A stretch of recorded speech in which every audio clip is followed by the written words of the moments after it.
보내셨네요. 그렇죠. 저희는 스마트폰 과몰입 사연 얘기하면서 이제 우선순위 얘기했었고 지금도 언급을 해주셨는데 네. 갑자기 이게 어린아이가 아니라 만약에 어른이라고 한번 생각해보자는 생각이 저 말씀 중에 갑자기 들었거든요. 만약에 어른이 직장 생활을 하는데 책 읽는 걸 너무 좋아해요. 그래서 아침에 옷을 입고 가는데 이걸 뒤집어서 넥타이가 뒤에 있어요. 신발이 짝짝이에요. 만약에 이런 상황이 됐다면 이거는 또 문제가 될 수 있는 거잖아요. 그러니까 네. 어린아이기 때문에 그냥 네. 쉽게 간과할 수도 있지만 솔직히 그런 건 아니라는 네. 거죠. 근데 이런 의문이 생기실 수도 있을 것 같아요. 예를 들어, 아니, 애들마다 특징이 다 있는데, 뭐 애들에게 규격화할 필요가 있느냐. 네. 제가 말씀드리는 거는 규격화가 아니고요. 아이들은 웬만한 정도로는 균형 잡혀야 돼요. 네. 그러니까 똑같을 수는 없지만, 웬만큼 균형 잡혀야 되고, 그것에서 너무 많이 문제가 있을 때는 좀 노력을 해서, 똑같을 수는 없지만 균형 잡히게. 근데 지금 이제 이 아이 같은 경우는 예, 균형 잡힌 면에서는 좀 신경을 많이 써야 되는 네. 저와 같은 사람 입장에서는 굉장히 걱정되는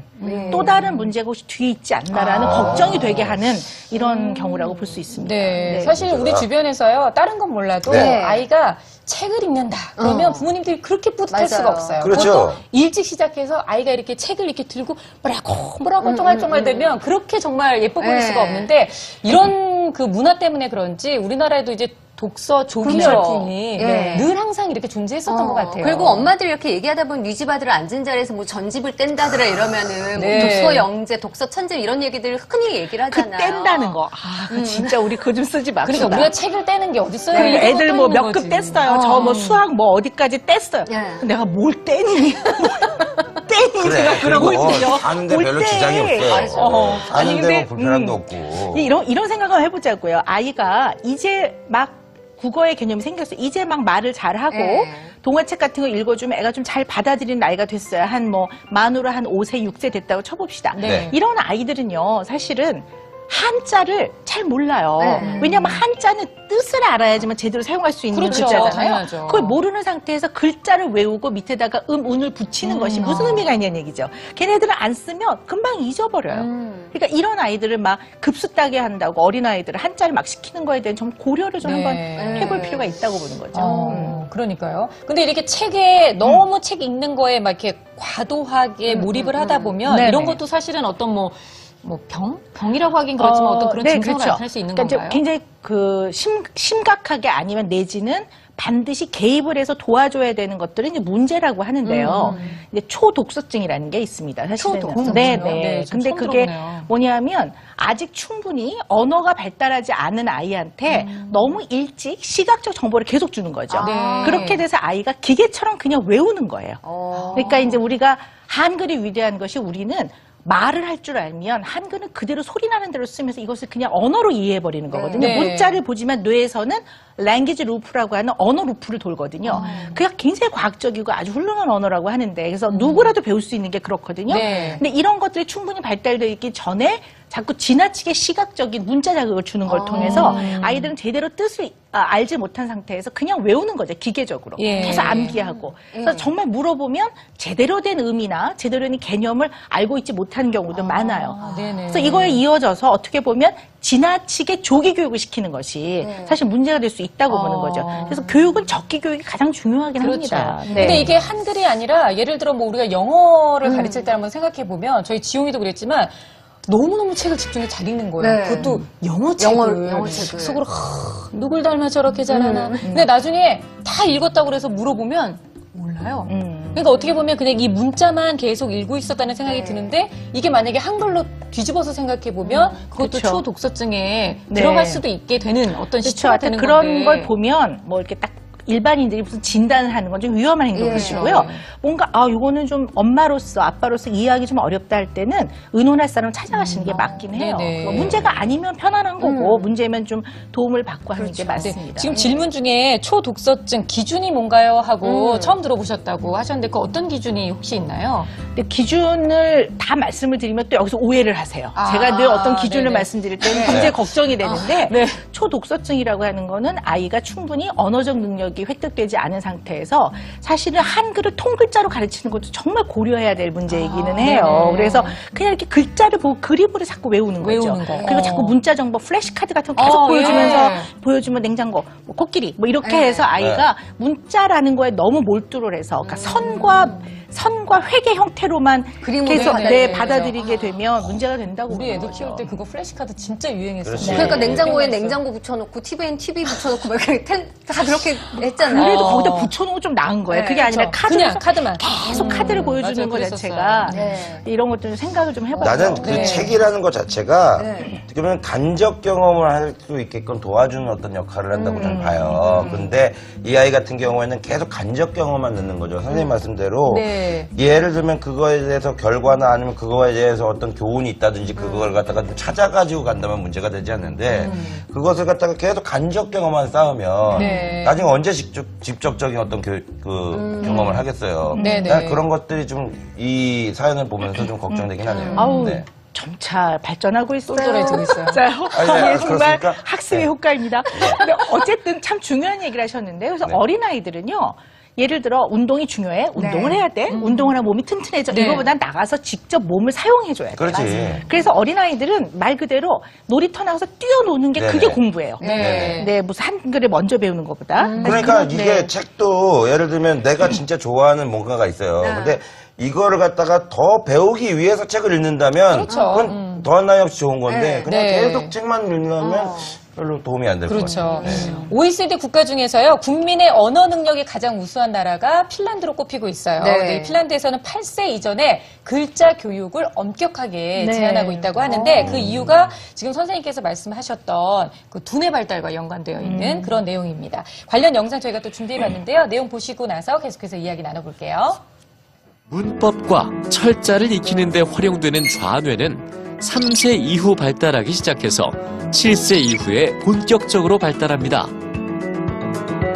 그렇기 때문에 7세 이후가 글자를 배울 수 있는 최적기인 셈입니다. 7세 이후가 되면 더 빨리, 더 즐겁게 글을 배울 수 있죠. 너무 이른 나이에 문자를 익힌 아이들은 상상력을 펼칠 수 있는 기회를 빼앗길 수 있습니다. 그림책을 보더라도 상상의 나래를 펼칠 수 있는 그림보다는 글자에만 집중하기 때문입니다. 문제가 되는 건 되돌릴 수 없는 우뇌의 발달 시기입니다. 7세 이후에 본격적으로 발달하는 좌뇌와는 달리 우뇌는 6세 이후부터 퇴보하기 시작하기 때문인데요.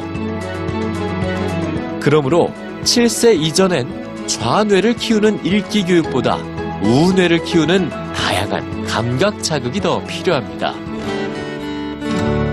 아우, 난 이 영상 보고 닭살이 돋았어. 저도요, 지금. 이게 맞는 소리거든. 네네. 그러니까 6살 될 때까지는 그냥 아이들 많이 뛰어놀게 하고 네. 많이 느껴보게 하고 만지게 그쵸, 하고 그러니까 경험하고. 감각 자극을 네. 많이 키워줘야 된다는 얘기인데 지금 우리 사연 속 어린이도 6살 때부터 책을 접하고 책에 빠져들었다 이렇게 네. 말씀하셔서 자, 그런 부분이 조금 마음속에 좀 담아둬야 되는 부분이 아닌가라는 생각이 듭니다.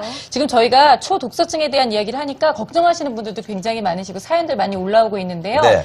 초등학교 때 책벌레는 중학교 때도 책벌레더라고요. 학교 도서관 책을 모두 섭렵해서 선생님들로부터 도서구까지만 나오셨는데 어머님들 50자 지켜주세요. 그러니까 이렇게 책을 많이 읽는 아이들이 있는 거예요. 요즘은 그쵸. 사실 책 읽는 다른 여러 가지 놀 수 있는 기회가 많지 않다 보니까 아이들한테 책을 읽게끔 만들어 뭐 강요는 아니지만 네. 그런 문화가 형성되기가 좀 쉬운 거죠. 어떻게 보면. 네. 아유, 제발 좀 저기 글자를 네. 얘기할 때 우리 집 저기 애기들한테 네. 요즘 저기 학교 재밌냐? 1학년 들어가서 네. 우리 딸내미. 아, 그 친구랑 노는 건 재밌는데 수업하는 게 별로 재미가 없대요. 왜 수업하는 게 재미없냐? 다 하는 거래. 이런 그러니까 이게- 반전이. 너무 다 떼고 간 거야. 그러니까 미리 다 또 떼고 간 떼고 거예요. 그러니까 1학년이라고 했는데 벌써 나 유치원 때 뭐 5살 때 배웠던 게 나오니까 시시하다 이거예요. 그거는 좀 아니지 않습니까, 선생님? 그렇죠. 그렇네요. 안타깝죠. 그렇죠. 그래서 아까도 적기 교육이라는 말씀을 드린 네. 건데 이게 되게 중요하고 개인 차이가 좀 있어요. 왜냐하면 조금 더 어느 쪽에 더 약간 속도가 빠른 아이들은 예습의 의미 정도로 그쵸. 그 정도 예. 하는 게 사실 가장 좋거든요. 그렇죠. 너무 지나친 건 늘 좋지 않죠, 당연히. 네네. 그리고 박은지님, 다독도 중요하지만 아이들이 독서의 진정한 의의를 스스로 찾을 수 있길 바랍니다. 라고 보내주셨는데, 어떻게 보면 다독이라는 표현이 오늘 그 네. 포인트에 굉장히 잘 맞는 얘기인 것 같아요. 다독도 중요하지만 사실 깊이 있는 책을 좀 읽는 게 중요하니까요. 자, 저희가요, 이 사연과 관련돼서는 이제 아이가 독서에 과몰입되어 있는 건 아닌가라는 이런 생각을 든다라고 말씀을 드리게 됐고요. 지금 시각이 10시 9분 지나가고 있습니다. 여러분께서는 라이브 토크 부모 함께하고 계십니다.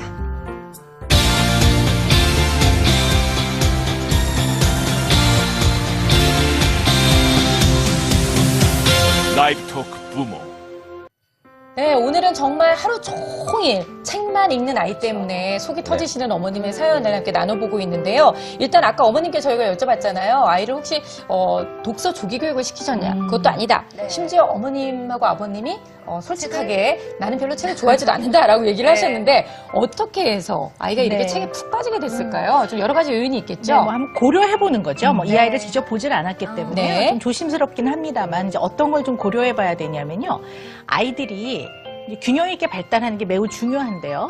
어떤 아이들은 자기가 직접 컨트롤할 수 있는, 자기가 통제할 수 있는 책, 미디어 이건 자기가 켜고 끌 수 있고요. 자기가 불편하면 피할 수 있단 말이에요. 네. 그리고 힘들면 덮을 수 있고. 그런데 인간관계는 그렇지가 않아요. 인간관계는 내가 제일 힘들죠. 이 사람이 하는 말이 내가 좀 관심이 없어요. 네. 그래도 쓱 빠져나가질 못해요. 그렇죠. 좀 들어줘야 들어줘야죠. 되고 잘 조율을 해야 된단 말이죠. 이런 데서 불편하고 불안하고 긴장되는 아이들이 있어요.